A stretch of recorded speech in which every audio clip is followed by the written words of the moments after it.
DElEd प्रथम वर्ष परीक्षा 2019, जिसमें 8वां प्रश्न पत्र पर्यावरण अध्ययन जो कि 60 नंबर का है, जिसमें 1 से 4 तक बहुविकल्पी ऑब्जेक्टिव टाइप सवाल होंगे। जिसमें पहला सवाल, जैविक पर्यावरण के भाग है अ जीव जंतु एवं पेड़ पौधे, ब सभी सजीव एवं निर्जीव वस्तुएं, स भूमि समुद्र पर्वत रेलगाड़ी, द वेशभूषा व रीति रिवाज। दूसरा सवाल, पर्यावरण मित्र कार्यक्रम का शुभारंभ हुआ और 2 अक्टूबर 2015, 2 अक्टूबर 2016, 24 जुलाई 2010, 10 जुलाई 2010। तीसरा सवाल, तुरंत ऊर्जा देने वाले खाद्य पदार्थ है अ चावल रोटी आलू, ब शक्कर जैम जेली, स दूध अंडा मांस मछली, द फल सब्जी साबुत अनाज। चौथा, निम्न में से कौन सी परंपरागत सहायक सामग्री है? श्यामपट्ट, तालिकाएं, पत्र तालिकाएं, ये सभी, पत्र पत्रिकाएं, ये सभी। ये सभी एक एक नंबर के थे। इनके बाद अति लघुतरात्मक प्रश्न जो कि 2 नंबर के हैं। पांचवा, मूल्यांकन क्या है? छठा, अधिगम अनुभव क्या है? सातवां, पाठ्य योजना की आवश्यकता बताइए। आठवां, कोलाज बनाना क्या है? उसके बाद 9वां, जिसमें जो प्रत्येक सवाल 3 नंबर का होगा, जिसमें 9वां सवाल, प्याजे के संज्ञानात्मक विकास के चरणों का वर्णन कीजिए। 10वां, कपड़ों को रंगते समय क्या सावधानियां रखनी चाहिए। 11वां, अपने दुपहिया वाहन से यात्रा करते समय यातायात के कौन से नियमों का पालन करना चाहिए।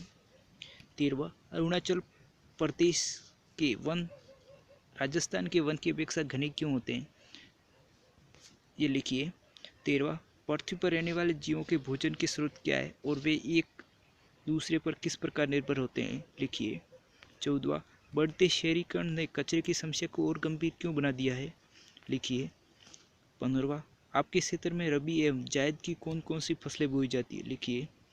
16वां, जम्बाजी ने पर्यावरण संरक्षण एवं और संवर्धन के लिए क्या प्रयास किए। ये सभी उपरोक्त सभी सवाल 3-3 नंबर के थे। जिनके बाद निम्नतात्मक प्रश्न जो कि 17, जिसमें अभाग, पर्यावरण संरक्षकों की अमर गाथा में बिश्नोई समुदाय की भूमिका पर प्रकाश डालिए, जो 3 नंबर का है। और ब भाग जो कि 3 नंबर का है। कुल मिला के ये निम्नतात्मक प्रश्न प्रत्येक 6 नंबर के होंगे।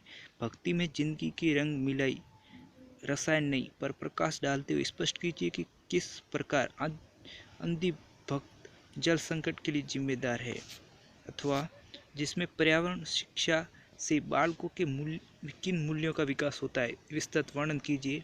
18वां, समस्या समाधान विधि क्या है, समस्या समाधान विधि के गुणों का वर्णन कीजिए। अथवा प्रकृति को समझाने के लिए प्रकृति के बीच जाना जरूरी है, इस तथ्य को 2 उदाहरण देकर समझाइए।